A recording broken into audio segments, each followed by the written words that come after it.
তুমি যদি নিচে যেতে চাও অহংকার করো, তুমি যদি ধ্বংস হতে চাও হিংসা করো, তুমি যদি নিজেকে অপদস্থ করতে চাও, লাঞ্ছিত করতে চাও, তাহলে তুমি লোভ করো। আর যদি তুমি নিজেকে বাড়াতে চাও, তোমার পরিবারেরটা বাড়াতে চাও, সন্তানেরটা বাড়াতে চাও, নাতি নাতনিরটা বাড়াতে চাও, তাহলে তুমি বিনয়ী হয়ে নম্র হয়ে শুকরিয়া করো, আদায় করো, শুকরিয়া করো, আদায় করো, শুকরিয়া করো, আদায় করো। সাজার ব্যস্ততার ভিতরে নামাজের জন্য সময় তুমি বের করে নাও। সুবহানাল্লাহ। সুযোগ পেলে সবাইকে ঘুম পাড়িয়ে গভীর রাতে তাহাজ্জুদে তুমি দাঁড়িয়ে যাবা, সিজদায় আমার সামনে মাথা নত করে দিবা।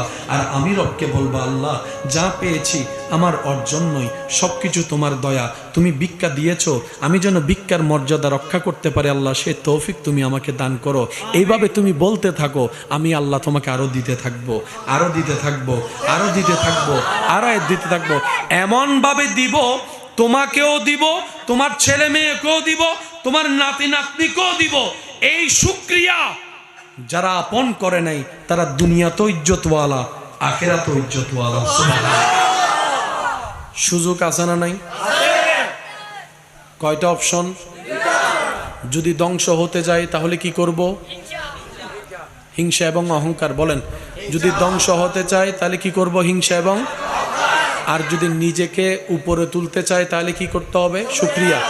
কি করতে হবে? শুকরিয়া। বলেন কি?